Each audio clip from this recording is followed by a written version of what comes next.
1일차 천국과 지옥. 천국과 지옥은 사실이다. 우리는 선택해야 한다.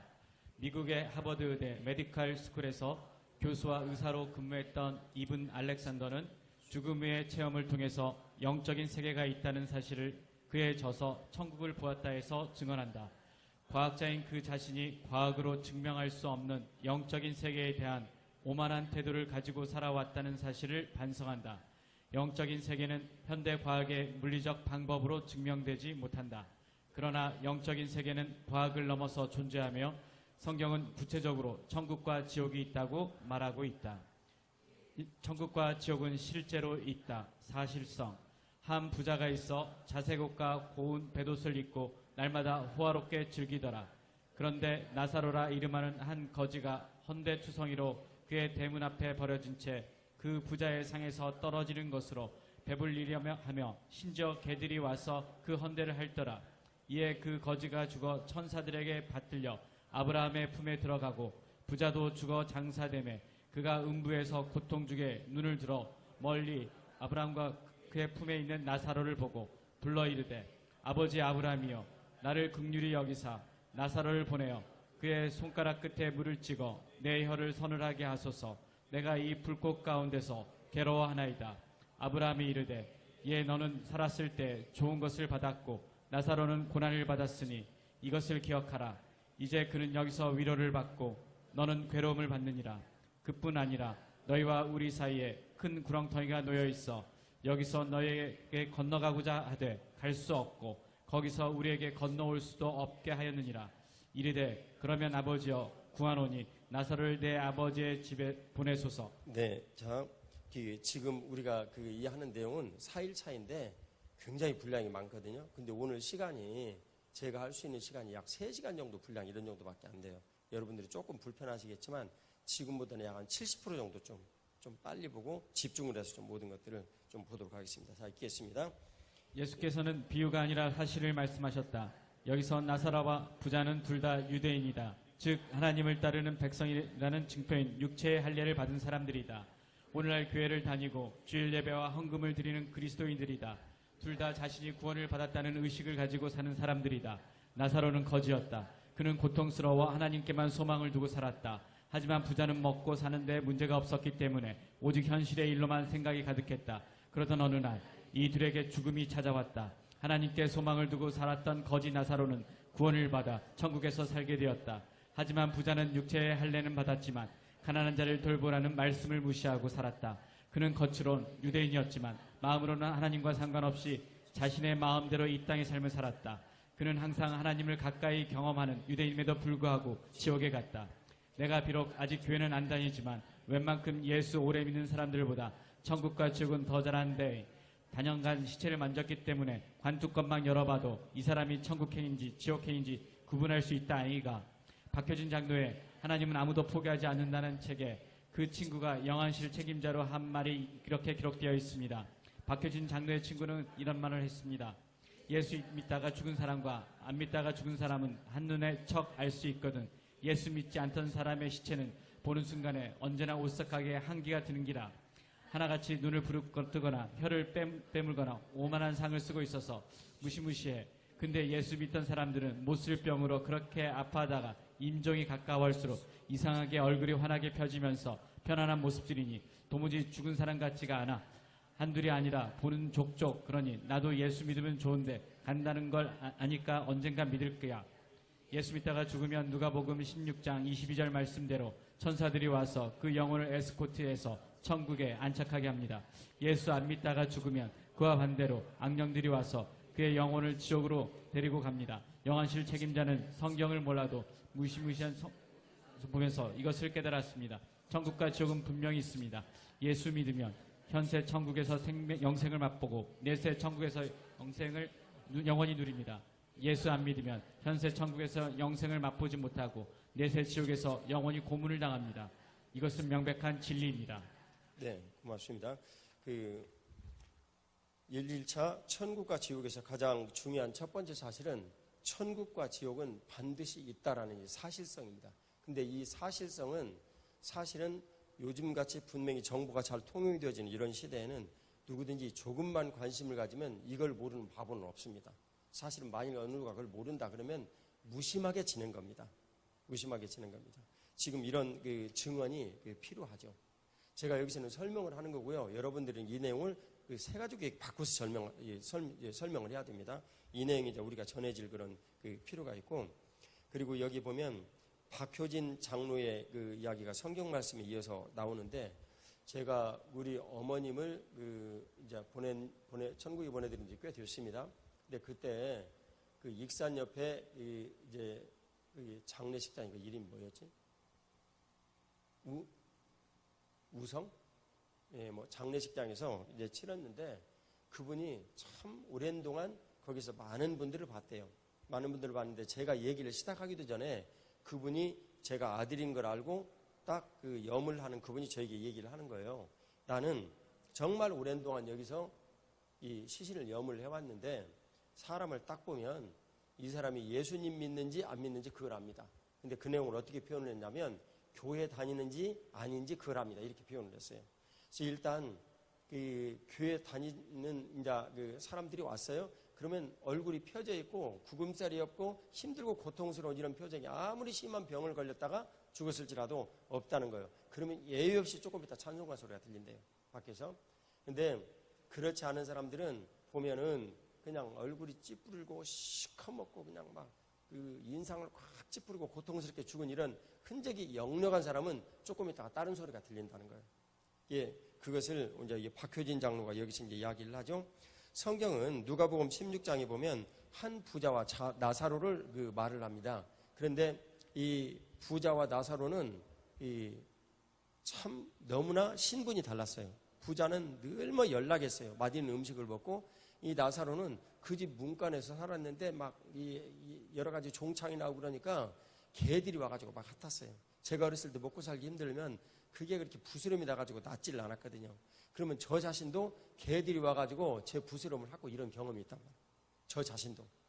근데 그런 이제 부스럼이 이제 나가고 그러면 막 개들이 핫고, 나사로도 그렇게 살았던 거예요. 근데 이 나사로와 거지가 죽었습니다.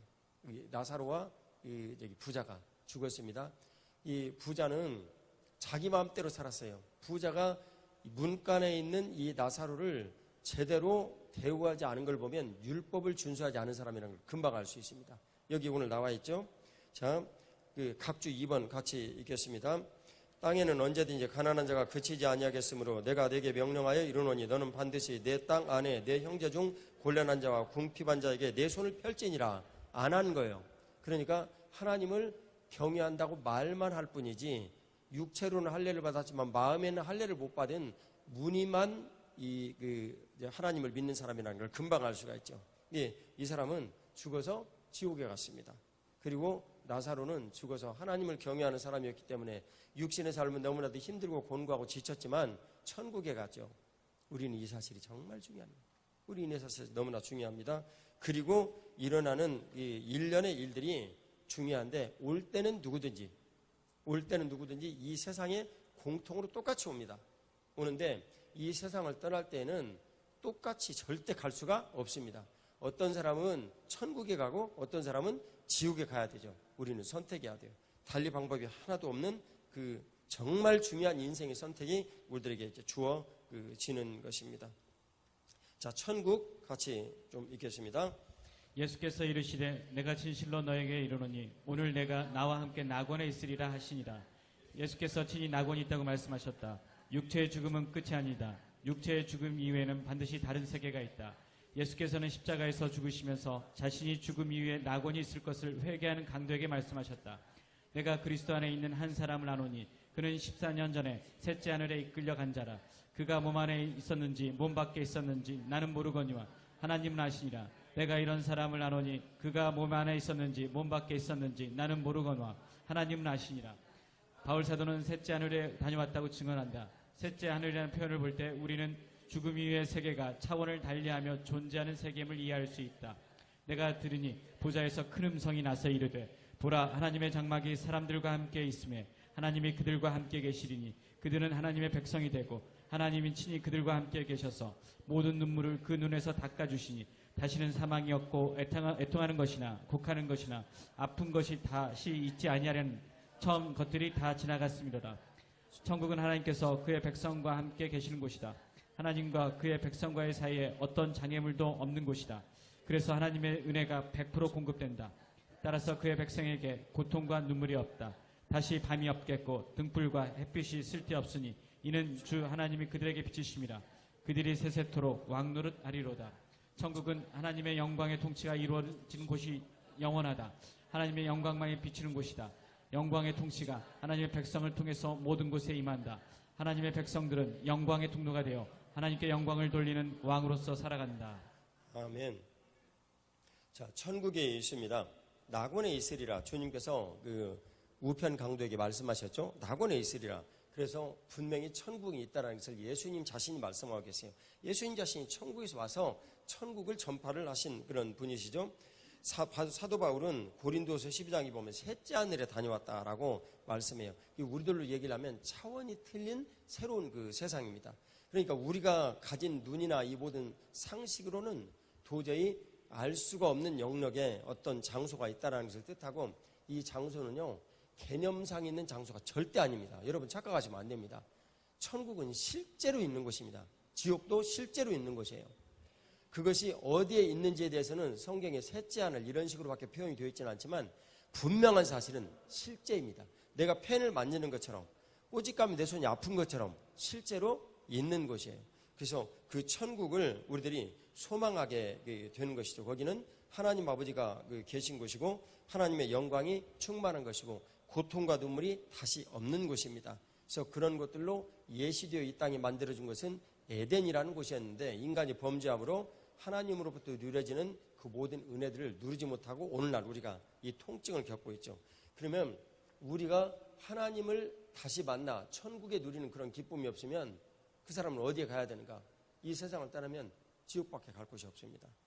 이것은 우리가 지금 이 땅에서 어떻게 선택을 하냐라는 그런 문제이죠. 지옥을 같이 읽어보도록 하겠습니다.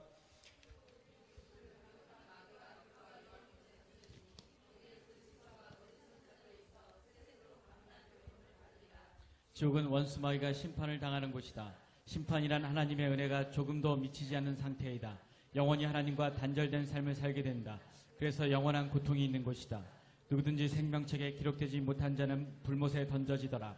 예수님을 믿지 않는 사람들도 마귀처럼 자기 죄에 대한 심판을 받아 지옥에 간다고 말씀한다. 그들도 하나님의 은혜로부터 영원히 배제되는 것이다.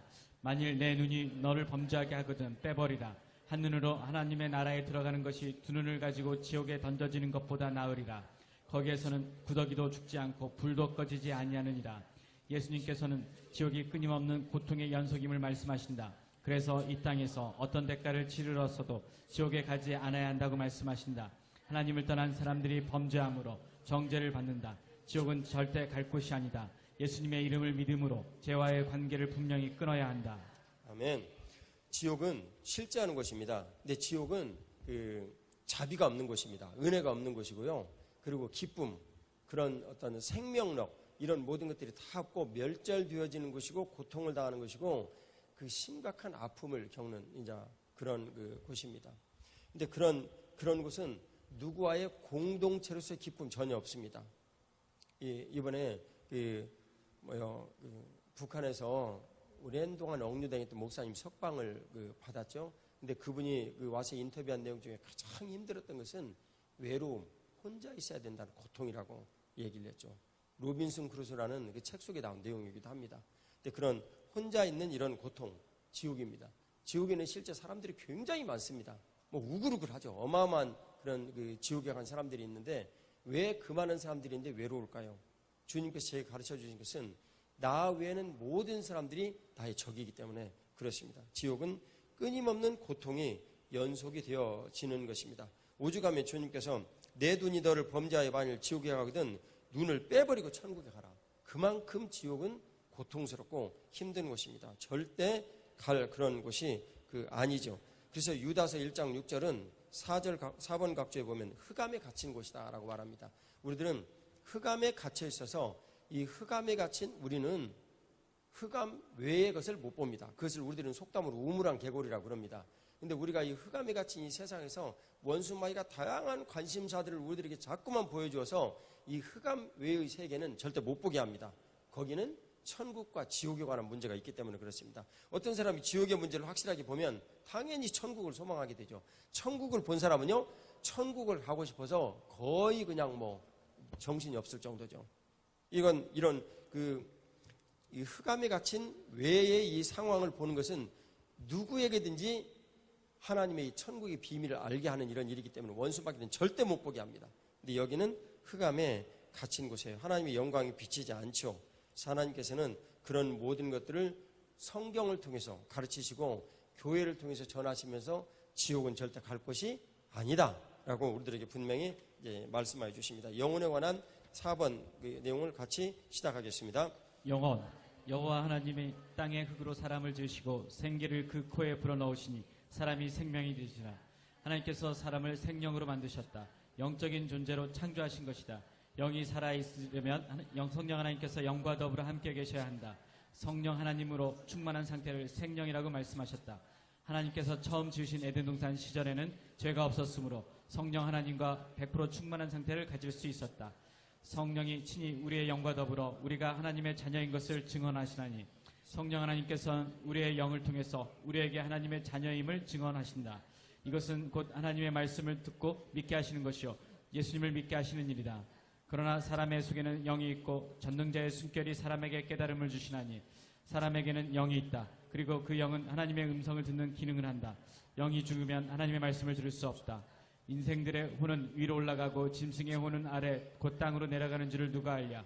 동물들은 영이 없다. 그렇기 때문에 죽으면 끝난다. 하지만 인간에게는 영이 있기 때문에 영원하다. 사람에게 영혼이 있을까? 영혼의 무게에 대한 실험 21g. 영국 신령연구협회라는 곳이 있다. 1882년 캠브리지 대학 학자 중심으로 런던에서 창립된 이 협회는 미국 학계에 영향을 끼쳤고 그 결과 1885년 미국에서도 신령연구협회가 만들어지게 되었다. 하버드 대학 교수 중심으로 뉴욕에서 발족한 이 학회는 인간의식과 영혼의 문제를 과학적으로 연구했다. 그 결과로 유명한 영혼의 무게는 22g이라는 주장을 만들어내게 되었다. 덩컨 매두걸 박사가 1907년 과학저널에 발표해 센세이션을 일으켰던 이 실험은 인간의 영혼 역시 하나의 물질이란 가설에서 시작한다. 매두겔 박사는 사람이 죽은 뒤 정말로 영혼이 육체를 떠난다면 물리적으로 그 실제를 측정하는 것이 가능하지 않겠냐라는 의문을 가지고 초정밀 저울을 이용해 임종 전후의 환자의 무게를 측정하였다. 그 결과 사람이 숨을 거둘 때 땀, 소변 등의 수분과 폐에 들었던 공기가 신체에서 빠져나가기 때문에 사람의 무게가 반드시 줄어든다는 것을 알게 되었다. 여기서 박사가 주목한 것은 6명의 환자 몸무게를 정밀 측정한 결과 수분과 공기를 합한 무게보다 21g이 더 줄어들었다는 것이다. 박사는 숨진 환자의 몸에 인위적으로 숨을 불어넣어 왔지만 한 번 줄어든 의문의 21g은 다시 회복되지 않았다며 떠나간 영혼의 존재를 인정하지 않고 어떻게 이 현상을 설명할 수 있겠냐고 주장했다. 더불어 개 15마리를 대상으로 같은 실험을 했다. 사람과 달리 개는 죽을 때 몸무게 차이를 보이지 않았다. 이유는 사람에게는 영혼이 있지만 개에게는 영혼이 없기 때문이라고 하였다. 네, 오늘 이 내용은 영혼에 관한 이런 내용인데 지금 이 내용은 1907년 이 전월에 발표한 내용이에요. 그래서 그 후속 논문에 대한 조사를 해봤더니 이 후속 논문에 여러 논문이 있었는데 그 중에 마사요시 이시다라는 일본인이 쓴 이런 논문의 내용이에요. 보면 이 맥두걸 박사의 실험이 현대과학이 요구하는 이 스탠다드를 충족시키는 수준의 정밀 실험 조건은 아닌 건 분명하다. 왜냐하면 현대과학은 정말 정밀한 저울 이런 게 다 가능한데 그때는 이때만큼은 정밀하지 못하였다. 그런 걸 이제 얘기를 해요. 그런데 이 실험의 이론적 가치는 충분하다.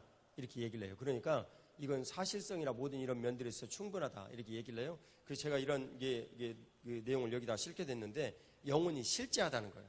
근데 이것을 저는 왜 이 일을 신뢰하냐면 제가 정말 신뢰하고 믿는 목사님 한 분이 계세요.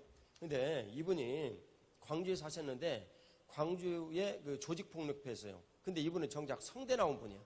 어떻게 이게 성대 나온 분이 조직폭력배가 되는지는 모르겠지만 조직폭력배였는데 광주일고 야구부가 유명한 야구부입니다. 그 옆에 가다가 야구부원들하고 싸움이 붙었어요. 근데 고등학교 야구부 아이들이 어떻게 조직폭력배들하고 싸움을 해가지고 이기겠어요. 아무리 체계가 건장해도. 안 되니까 얘들이 맨날 연습을 하던 이 야구 배트를 가지고 와가지고 이제 머리나 이런 데를 치면 사람이 죽어버리니까 얘들도 치는 방법은 알죠. 그래서 반뜨던 해가지고 등을 정통으로 때렸어요. 얼마나 세게 때렸겠어요. 근데 그 순간 죽어버렸어요. 그 죽은 분이 내가 만난 목사님이에요. 이분이 정통으로 팍 때렸는데 그 순간 이 영은 몸에서 자유하니까 영이 팍 뛰쳐나가버린 거예요. 여러분 이해가시죠? 작용과 반작용의 법칙. 잡아봐요. 제가 이게 때리겠습니다. 탁 치면 이 옮겨가잖아요. 그렇죠? 이 작용, 반작용에서 이제 반작용으로 영혼이 나가버린 거예요. 근데 자신이 저에게 제가 직접 그 얘기를 들었거든요. 위로 튀쳐나와가지고 공중에 탁 보니까 싸움이 멈춰버렸어요. 왜냐하면 사람이 죽어버렸으니까. 싸움이 멈췄어요. 그리고 웅성웅성하고 막 이제 깨우고 막 난리가 나는데 살려나지 않죠. 근데 이 영혼이 하도 가벼우니까 충격으로 탁 뛰쳐나갔다가 이 서서히 들어와가지고 이분이 다시 살아납니다. 그리고 불교를 갈까 어디를 갈까 영혼이 있다는 걸 이제 알았으니까 고민을 많이 해요. 고민을 많이 하고 결국 기독교에만 진리가 있다라는 걸 확인을 하고 교회를 다니게 됩니다. 근데 곰곰 생각을 해보니까 교회 다니면서 아니 내가 영원이라는 세계가 있다는데 이 세상에서 뭐 조금 내 마음대로 살아봐야 무슨 의미가 있겠냐. 여기서 전적으로 한번 이 기독교의 신이신 하나님을 위해서 한번 살아봐야 되겠다 하고 총신대 신학교에 갑니다. 그리고 목사가 됐죠. 참 훌륭하신 목회를 하고 계신 분이에요. 그래서 내가 그분의 증언을 받고 이 내용에 대한 것들을 여기다 이제 적었습니다. 영혼의 무게는 21g. 영혼은 실제하다. 자, 영과 혼에 대해서 같이 읽도록 하겠습니다. 평강의 하나님이 친히 너희를 온전히 거룩하게 하시고 또 너희의 온 영과 혼과 몸이 우리 주 예수 그리스도께서 강림하실 때 흠없게 보존되기를 원하노라. 사람에게는 영, 혼, 몸이라는 세 가지 기능이 있다. 영은 하나님과 관계가 되는 기능을 갖고 혼은 영어로 마인드로서 생각하고 느끼고 의지를 갖는 기능을 하며 몸은 움직이고 행동하는 육체의 기능을 가리킨다. 존재론적으로는 영혼과 육으로 구분하며 기능적으로는 영, 혼, 육으로 이해한다. 하나님의 말씀은 살아있고 활력있어 좌우의 날선 어떤 검보다 예리하여 혼과 영과 및 관절과 골수를 찔러 쪼개기까지 하며 또 마음의 생각과 뜻을 판단하나니 하나님의 말씀은 영과 혼을 찔러 쪼갠다. 어떤 뜻을 우리가 가지고 있을 때 이것이 하나님으로부터 온 뜻인지 여기에 인간의 동기와 생각이 섞여 있는지를 말씀이 드러낸다는 뜻이다. 아멘. 자, 영과 혼이 있는데 성경 말씀에 의하면 영과 혼과 육이 있다 이렇게 말씀하세요. 그것은 기능적으로 분류를 할 때 그렇습니다. 그러나 존재론적으로 분류를 하면 영과 육 이렇게 이제 구분을 할 수가 있죠. 그래서 하나님의 말씀이 이 영과 혼에 대한 문제를 히브리서 4장 12절에 가면 모두 다 좌우한다. 그래서 우리들은 이 영과 혼이 영과 혼과 이 육의 모든 문제들이 실제로 하나님의 말씀에 의해서 영향을 받고 움직여진다라는 것을 알 수가 있죠. 우리가 초두에 부정적인 어떤 영향력이 전파되는 것과 긍정적인 영향력이 전파되는 이런 것을 들었는데 이런 모든 것들은 하나님의 말씀에 의해서 움직여지는 이 세계가 철저하게 말씀에 의해서 움직여지고 있다라는 것을 우리들에게 입증을 합니다. 지금 그런 관점에서 우리들이 영과 혼과 이 몸이라는 이 내용들을 저희들이 생각을 할 수가 있겠습니다. 선악과를 같이 읽도록 하겠습니다. 천국과 지옥은 실제로 있다. 천국의 갈지, 지옥의 갈지는 죄의 문제에 달려있다. 죄가 무엇인지 이해하기 위해서는 선악과를 통해 율법에 대한 정의가 분명히 내려져야 한다. 여호와 하나님이 그 사람에게 명하여 이르시되 동산 각종 나무의 열매는 내가 임의대로 먹되 선악을 알게 하는 나무의 열매는 먹지 말라. 내가 먹는 날에는 반드시 죽으리라 하시니라. 하나님께서는 에덴 동산을 창조하시고 그곳에 사람을 두셔서 다스리게 하셨다. 다스리는 일은 하나님으로부터 오는 은혜로만 가능한 일이었다. 이를 위해서 사람은 자신을 에덴 동산에 두시고 다스리게 하신 하나님의 주인 되심을 분명히 알아야 한다. 그래서 하나님께서는 에덴 동산의 중앙에 선악을 알게 하는 나무를 두시고 먹지 말라고 하심으로 하나님과 인간 사이에 분명한 질서를 두셨다. 그래서 선악과를 먹지만 않으면 인간은 에덴 동산에서처럼 하나님께로 받은 권한으로 다스리며 모든 것을 은혜 아래 누리고 살 수 있었다. 선악과는 하나님께서 인간에게 주신 최초의 율법이었다. 이로 보건대 율법은 거룩하고 계명도 거룩하고 의로우며 선하도다. 하나님께서 율법을 주신 이유는 사람에게 복을 주시기 위함이다. 율법은 거룩하고 의롭고 선한 것이다. 하지만 인간에게는 율법을 지킬 능력이 없다. 하나님께서 율법을 주신 궁극적인 목적은 죄로 인한 자신의 한계를 깨닫고 은혜를 구하게 하시기 위함이다. 아멘. 아멘. 자, 선악과를 하나님께서 우리들에게 주셨어요. 이 에덴 동산에, 그러니까 흑암이라는 이 땅에 하나님께서 영광의 빛을 비추시고 그곳에 에덴이라는 곳을 지으시고 우리 인간이 살게 되었습니다. 그리고 선악과를 먹지 아니하면 이것을 계속 누릴 수 있다라고 말씀하셨어요. 그것은 인간을 로봇으로 만들지 않으셨기 때문입니다. 그래서 선악과를 하나님께서 언약으로, 우리들과의 하나님과의 우리와의 관계에 언약으로 주시고, 이 언약을 율법이라고 말씀하셨어요. 이것은, 율법은 하나님께서 율령으로 우리들에게 주신 것, 이런 식으로 정의를 하면 이제 되겠습니다. 그 율법을 지키면 이 선악을 알게 하는 이 열매만 따먹지 아니하면 그 안에서 하나님과 우리와 관계가 온전하게 되어져서 하나님의 공급하시는 공급을 우리가 모두 누리고 살 수가 있다. 그러니까 이 율법을 우리가 온전하게 지켜버릴 수만 있으면 하나님과의 관계 회복에 의해서 주님으로부터 공급되어지는 자원으로 살 수가 있다. 그걸 뜻합니다. 지금도 마찬가지입니다. 그것을 선악과라고 이제 말씀을 하십니다. 그래서 선악과는 하나님께서 우리를 보호하시기 위한 최초로 주신 율법입니다. 율법의 기능도 그렇습니다. 그래서 율법을 한마디로 딱 정의를 하면 죄로 인해서 하나님을 떠난 인간에게 하나님 아버지께서 하나님을 알 수 있는 최소한의 율례를 지킬 수 있는 길, 그것을 율법으로 우리들에게 주셨습니다. 이렇게 생각을 하면 되겠습니다. 자, 심판 둘째 사망에 대해서 같이 보도록 하겠습니다. 천국과 지옥의 문제는 죽음이 끝이 아니라는 사실을 우리에게 명시한다. 죽음은 관문일 뿐이다. 그러면 우리는 왜 사는가? 그것은 죽음 이후에 영원한 생애를 준비하기 위함이다. 사람은 지은 죄로 인하여 정죄를 받고 영원한 사망인 지옥에 갈 수밖에 없다. 따라서 이 땅의 인생의 가장 중요한 문제는 죄로부터 구원을 받는 일이요, 구원을 받은 이후에는 영원한 삶을 준비하는 일이다. 한번 죽은 것은 사람에게 정해진 것이요, 그 후에는 심판이 있으리니 죽음은 끝이 아니다. 죽음은 관문이다. 죽음 이후에 반드시 심판이 있다. 그것을 준비하는 것이 이 땅을 사는 목적이다.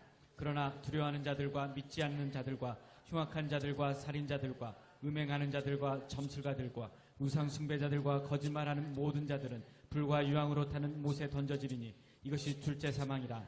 예수님을 믿지 않는 사람들은 자신이 지은 죄를 해결할 길이 없어서 둘째 사망이라는 지옥불에 던져지는 심판을 받는다.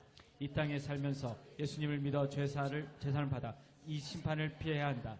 우리의 영이 육체를 떠나는 것은 진정한 죽음이 아니다. 이 심판에서 죄사함을 받지 못하고 지옥불에 던져지는 것이 진정한 죽음이다. 또 내가 크고 흰 보좌와 그 위에 앉으신 이를 보니 땅과 하늘이 그 앞에서 피하여 간데 없더라. 또 내가 보니 죽은 자들이 큰 자나 죽은 작은 자나 그 보좌 앞에 서 있는데 책들이 펴 있고 또 다른 책이 펴졌으니 곧 생명책이라. 죽은 자들이 자기 행위를 따라 책들에 기록된 대로 심판을 받으니 예수님을 믿고 구원받은 사람들도 심판을 받는데 그것은 상급 심판이다. 예수님의 보좌 앞에 생명책이 있고 또 다른 복수의 책들이 있는데 그것은 상급을 결정하는 행위록이다. 구원받은 사람이 이 땅을 사는 이유는 하나님께 영광 돌려 상급을 받기 위함이다. 예수님을 믿는 사람들도 상급 심판을 받는다. 그도 하나님의 진노의 포도주를 마시리니 그 진노의 잔에 섞인 것이 없이 부은 포도주라. 거룩한 천사들과 앞과 어린 양 앞에서 불과 유황으로 고난을 받으리니 짐승이 잡히고 그 앞에서 표적을 행하던 거짓 선지자도 함께 잡혔으니 이는 짐승의 표를 받고 그의 우상에 경배하던 자들을 표적으로 그던 자라.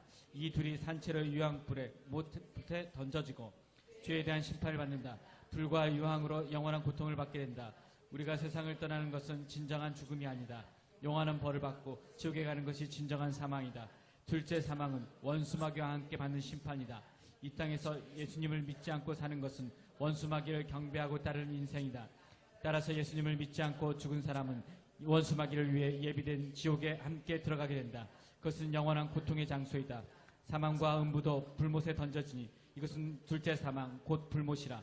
누구든지 생명책에 기록되지 못한 자는 불못에 던져지더라. 예수님을 믿지 않는 사람은 누구든지 불못에 던져진다. 도덕가도 철학자도 부자도 권세자도 예외가 없다. 아멘. 그 심판에 관한 그 메시지입니다. 그것은 천국과 지옥의 문제가 끝이 아니라는 사실을 우리들에게 이제 분명하게 전하시는데, 심판과 이 지옥이라는 이 문제는 우리가 지금 이 땅에서 살다가 죽는 거, 그건 진정한 죽음이 아닙니다.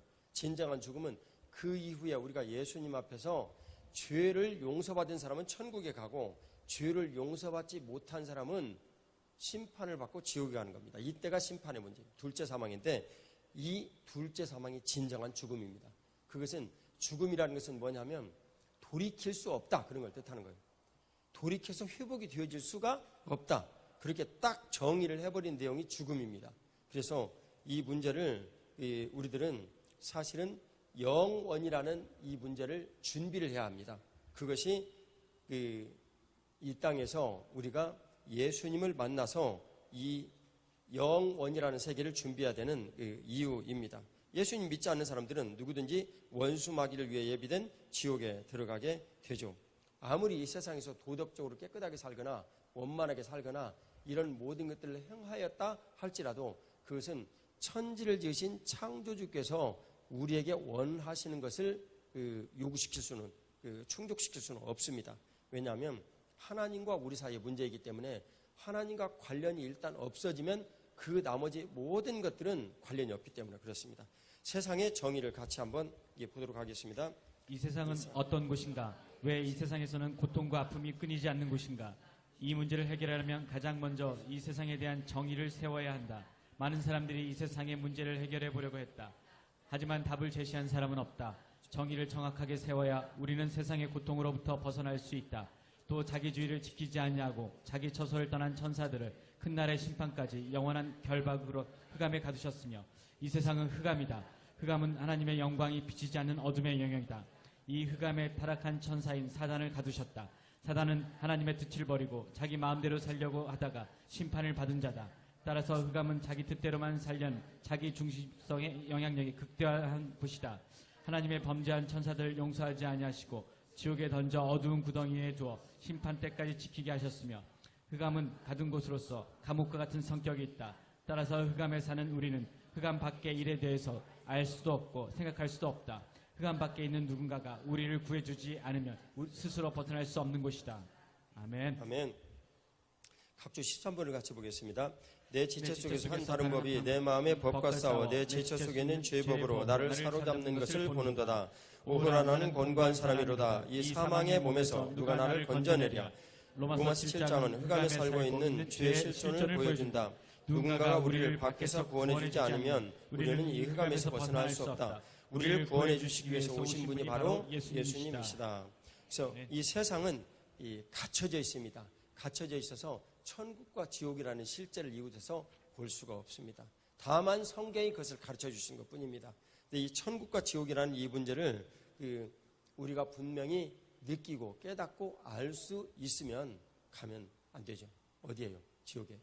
반드시 우리는 천국에 가야 됩니다. 그런데 그것을 가르쳐 주시는 분이 계신데 그분이 성령 하나님이십니다. 예수님의 뜻을 전하시는 성령 하나님이신데 그것은 우리가 일단 동의를 해야, 하나님께서 우리를 로봇으로 만들지 않으셨기 때문에 내가 천국과 지옥에 대해서 정말 알기를 원합니다 라는 동의를 할 때 느껴지고 깨닫게 해주시고 믿어지는 겁니다.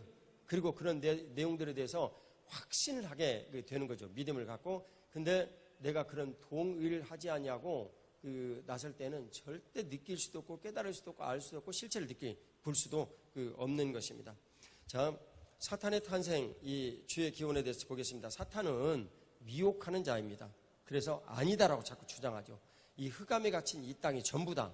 여기는 외에는 없다. 이런 식으로 거짓말을 하는 거예요. 같이 읽겠습니다. 기독교만 죄를 말하지는 않는다. 하지만 기독교가 말하는 죄는 다른 종교와 차원이 다르다. 다른 종교에서는 도덕적인 차원에서만 죄를 이해한다. 그러나 기독교는 하나님과의 관계에서 죄의 본질을 말한다. 분명히 우리가 알아야 할 것은 죄의 시작은 사단에게 있으며 사단은 지금도 그 죄를 우리에게 전가시키려고 한다는 사실이다. 또 자기 지위를 지키지 아니하고 자기 처소를 떠난 천사들을 큰 날의 심판까지 영원한 결박으로 흑암에 가두셨으며 죄는 하나님을 섬기던 천사가 하나님께서 주신 지위와 처소를 떠남으로 시작되었다. 이 천사를 외경에서는 루시엘이라고 언급한다. 죄의 본질은 하나님께서 주신 지위와 처소, 즉 위치와 질서를 떠나 내 마음대로 살고자 하는 것이다. 내가 옛적에 하나님의 동산 에덴에 있어서 각종 보석, 곧 홍보석과 황보석과 금강석과 황옥과 홍만호와 창옥과 청보석과 남보석과 홍옥과 황금으로 단장하였으며 내가 지음을 받던 날에 너를 위하여 소고와 뒷파가 준비되었도다. 너는 기름을 부음을 받고 지키는 그룹이며 내가 너를 세우며 내가 하나님의 성산에 있어서는 불타는 돌들 사이에 왕래하였도다. 타락한 천사는 원래 하나님께서 찬송을 올리기 위해서 지음받은 천사였다. 그는 모든 영광을 모아 하나님께 찬송으로 영광을 드리는 직분을 받았다. 그러나 그는 하나님의 영광을 취하려는 마음을 가지게 되어 심판을 받게 되었다. 내 마음이 하나님의 마음 같은 채 하였으니 하나님의 영광을 취하려 했다. 그는 타락하여 심판을 받아 흑암에 갇혀 있으면서 자신이 하나님의 영광을 취하려고 한다. 따라서 그의 본성은 시기와 질투이다. 내가 내 마음에 이르기를 내가 하늘에 올라 하나님의 별 위에 내 자리를 높이리라. 내가 북극 지폐의 산 위에 앉으리라. 가장 높은 구름 위에 올라가 지극히 높은 이와 같아지리라 하는도다. 그러나 이제 내가 소울 곧 구덩이의 맨 밑에 떨어짐을 당하리로다. 죄의 본질은 내가 하나님이 되려고 하는 것이다. 즉 내가 하나님처럼 되어 내가 주인 되려고 하는 것이 죄이다. 따라서 하나님 나의 생각과 뜻대로 살아가는 것이 불법한 상황이다. 아멘. 아멘. 사탄의 이 본질이 나와 있습니다. 사탄은 그가 하나님을 섬기는 이 존재로 만들어졌음에도 불구하고 하나님과 동등되려는 이 생각을 갖게 되었어요. 그래서 즉시 그 자리로부터 죄로 인하여서 추방받고 흑암이라는 이 세상에 갇힌 그런 이제 상태가 되었습니다.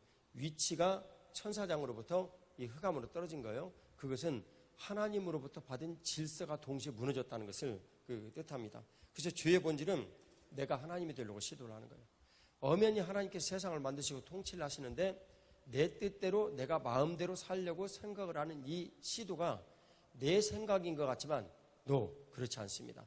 원수마귀의 생각이 우리들에게 이입이 된 것이 이 흑암 세상에서 모든 내용들이에요. 그래서 죄를 전가를 냈다, 전파를 냈다 이런 식으로 말을 하죠. 우리는 원수마귀에게 세상을 살면서 속는 거예요.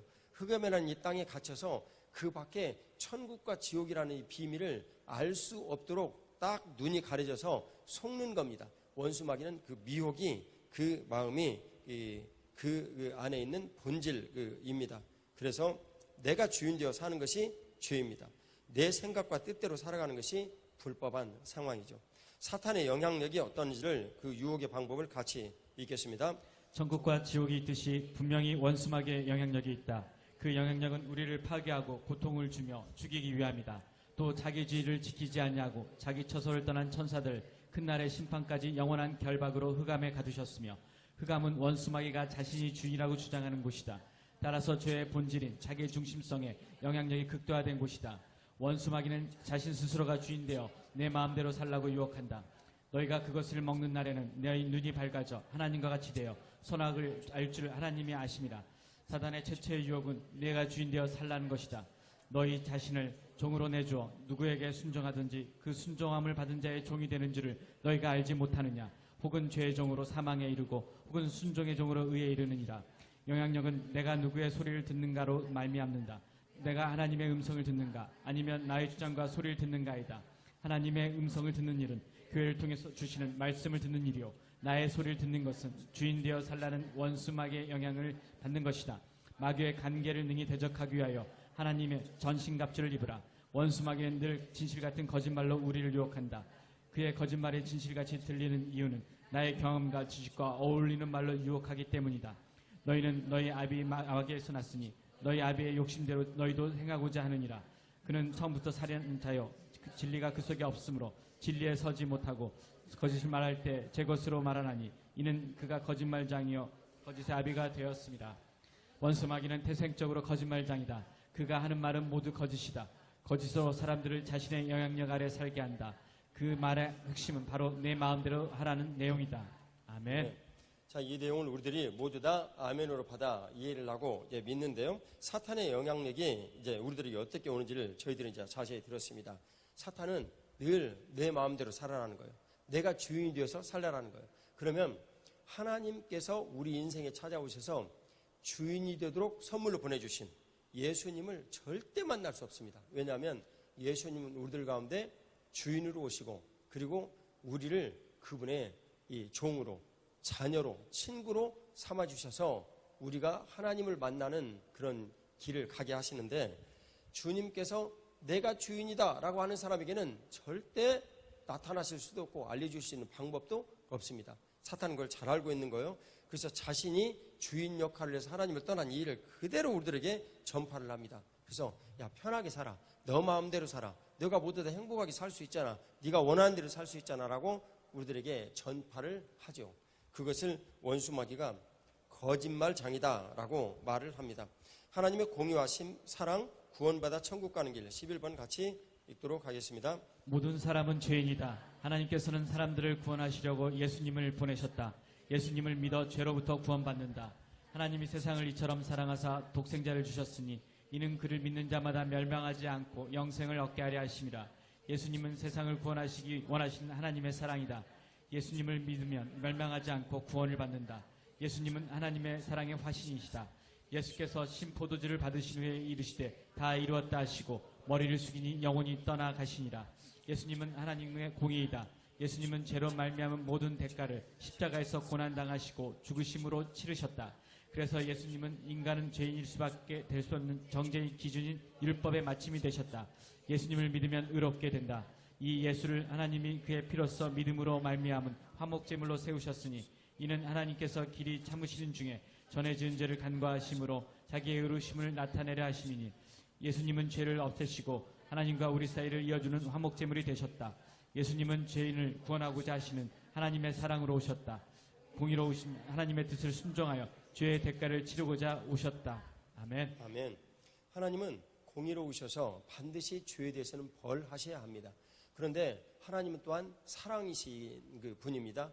은혜를 주시기를 주저하지 않으시는 분입니다. 그러니까 이 두 가지 내면의 일이 우리 하나님 앞에 충돌이 되어서 참으로 하나님의 큰 고민이 되셨죠. 그래서 범죄를 하고 떠난 저 인간들을 하나님께서 사랑하셔서 구원을 해 주셔야 되겠는데 그 일을 독생하신 죄가 없으신 예수님을 선택을 하셔서 우리 인간의 모든 죄에 대한 형벌을 그로 대신 받게 하기를 원하셨어요. 그래서 그분이 하나님과 우리 사이를 화목하게 하시는 화목제물이 되게 하셨죠. 그래서 그분이 십자가에 달려 죽으시고 우리 죄를 대신하여 고통당하신 일이 그 유명한 십자가 사건입니다. 자, 12번 착한 것과 구원에 대한 내용을 같이 보도록 하겠습니다. 사람들은 종종 도덕적인 성인들이 구원을 받았는지 궁금해한다. 세상에는 사람들로부터 존경을 받을 만한 인생을 산 사람들이 많이 있다. 그들은 사람이 보기에는 고상하고 존경받을 만하지만 하나님께서 보실 때는 조악한 선일 뿐이다. 하나님께서는 존재론적으로 인간과 비교할 수 없는 분이시다. 죄인인 인간이 스스로 만들어낸 어떠한 것으로 하나님께 인정을 받으려고 하는 것은 하나님을 인간 수준으로 끌어내리려고 하는 시도이다. 예수께서 이르시되 내가 어찌하여 나를 선하다 일컫느냐. 하나님 한 분 외에는 선한 이가 없느니라. 예수님께서는 하나님께서 인간과 다른 차원에서 선하시다는 것을 강조하셨다. 이 땅에 어떤 것으로든지 하나님 앞에서 선하다고 말할 수 있는 사람이나 것들은 없다. 선한 사람은 그 쌓은 선에서 선한 것을 내고 악한 사람은 그 쌓은 악에서 악한 것을 내느니라. 여기서 쌓인 선이란 바로 하나님의 말씀이다. 하나님으로부터 온 것만이 하나님 앞에서 선하다고 인정받을 수 인간의 선한 의지나 생각들은 하나님 앞에서 볼 때 선하다고 할 수 없다. 불완전하다. 이것이 너희의 빛이 사람 앞에 비치게 하여 그들로 너희 착한 행실을 보고 하늘에 계신 너희 아버지께 영광을 돌리게 하라. 착한 행실이란 하나님의 말씀이 나의 삶에 이루어지는 것이다. 인간의 선행으로 구원을 받거나 하나님께 영광을 돌릴 수 없다. 하나님의 말씀이 내게 이루어질 때 그것이 하나님께 영광을 돌릴 만한 가치가 있다. 우리가 알거니와 하나님을 사랑하는 자 곧 그의 뜻대로 부르심을 입은 자들에게는 모든 것이 협력하여 선을 이루느니라. 협력하여 선을 이루신다는 하나님의 말씀이 우리의 인생에서 이루어지는 것을 의미한다. 인생에서 일어나는 여러 가지 일들로 하나님께서는 모두 하나님의 말씀이 이루어지도록 하신다. 이것이 은혜이다. 아멘. 합력하여 선을 이루신다라는 것은 모든 것들이 합력하여서 다 반응을 하게 되어 있는데 그것은 누구 앞에서의 반응입니까? 하나님 앞에서의 반응이에요. 근데 이 하나님 앞에서의 반응은 다 합력하여 선을 이루시는 모든 조건들이 하나님께 영광이 되어 돌려져야 된다라는 마지막에 이 전제를 달고 있습니다. 그래서 오늘 이 착한 것과 이 구원에 관한 이런 내용을 저희들이 듣는데 도덕적인 여러 사람들이 세상에 참 많이 있죠. 근데 이 도덕적인 존경받을 만한 인생을 사는 사람들이 많이 있는데 하나님 보실 때는 그 기준이 너무너무 작은 거예요. 예를 들면 저희 그 손녀아이가 요즘 이제 제 아내로부터 개미에 대해서 이제 배우고 있어요. 개미 흔하게 많이 보이니까 이게 손으로 올라오게 하기도 하고 그래서 관심을 갖고 늘 살펴보기도 하죠.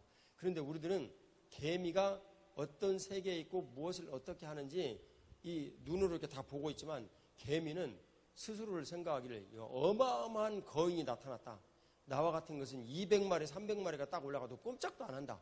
라는 정말 우리는 개미가 보건대 어마어마한 비밀이에요. 알 수가 없죠. 근데 그 개미가 나는 인간에 대해서 다 알아.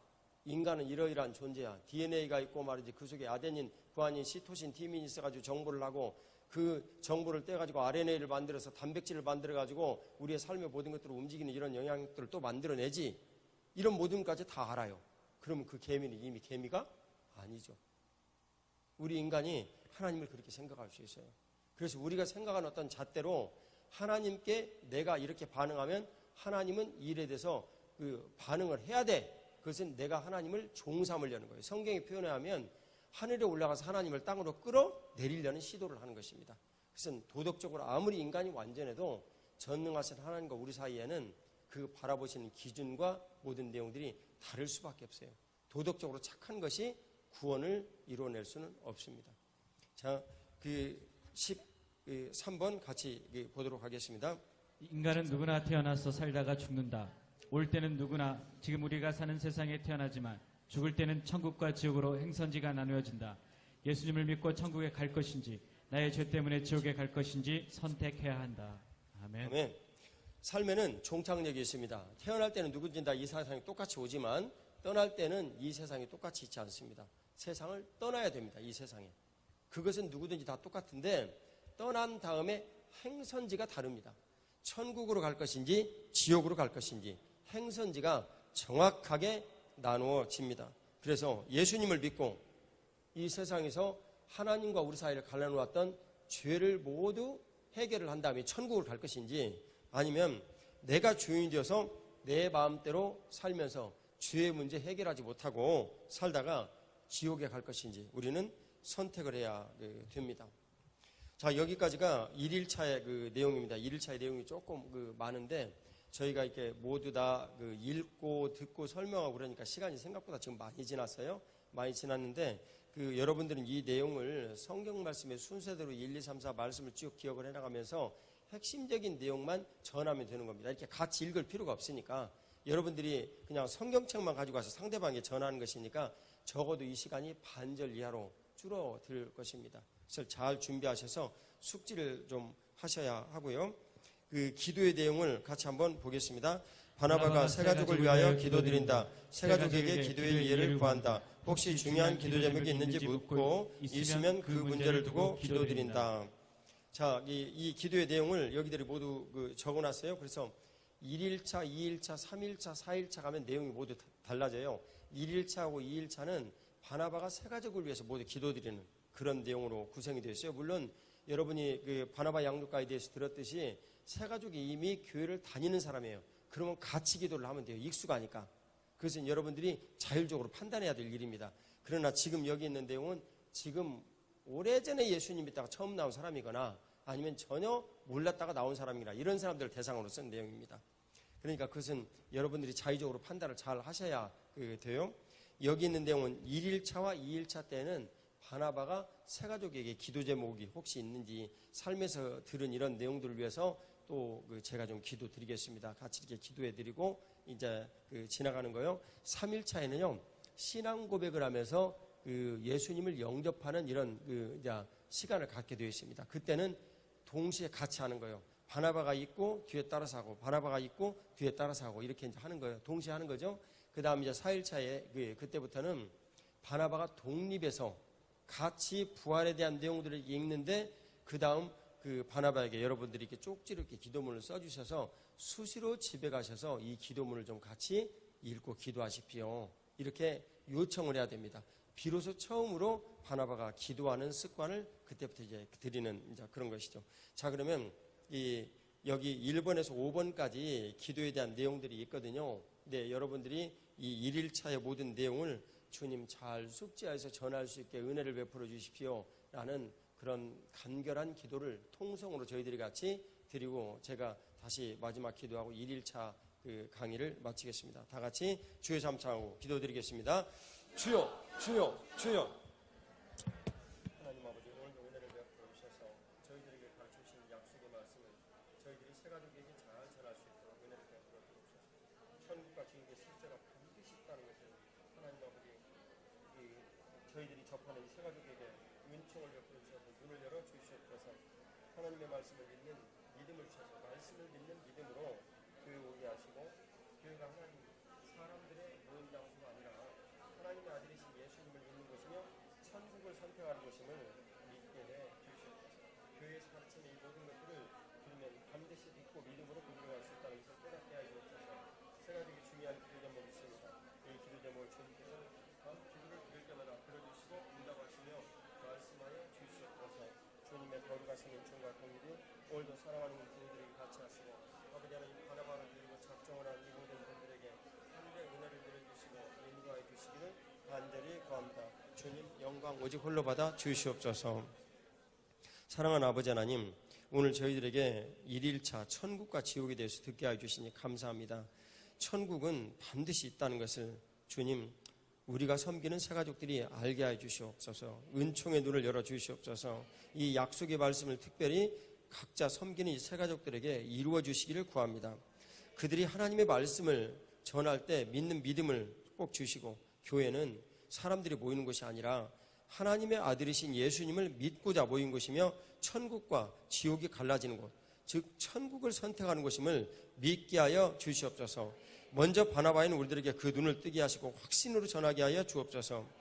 우리가 새 가족의 중요한 기도 제목들을 하나님 앞에 아뢰올 때, 오 주님 들으시고 저들이 하나님은 살아계시구나 라는 것을 이 기도를 통해서 배울 수 있도록 자비를 다하여 주시옵기를 간절히 구합니다. 오늘 특별히 이 새가족 이 양육에 참 두 번째 참석하는 모든 교우들에게 하늘의 은총을 내리시고 새로운 힘과 용기를 더하시며, 하나님 아버지 저들이 영혼을 위하여 섬기는 이 복된 일들이야말로 이 세상에서 우리가 살아가는 천국의 삶의 가장 참 그 보배로운 자리에 있는 일임을 깨닫게 하여 주시옵소서. 주님의 거룩하신 은총 감사드립니다. 주님, 저는 말씀을 준비하다가 우리 주님께서 이 새 가족의 양육을 주시며 부흥의 모든 전조를 시작하셨다는 것을 느꼈습니다. 사랑하는 주님, 우리들이 겸손하게 이 말씀을 접하게 해주시고 하나님 은혜로 나눌 수 있도록 복을 내려 주시옵소서. 하나님 아버지, 어른들은 어른대로, 모든 또 아이들은 아이들대로 잘 적응하여 하나님 크신 은혜로 이 새 가족들을 가르칠 수 있도록 복을 내려 주시옵소서. 주님의 크신 은혜 감사드리오며 부활의 구주 예수님 이름으로 기도 올리옵나이다. 아멘.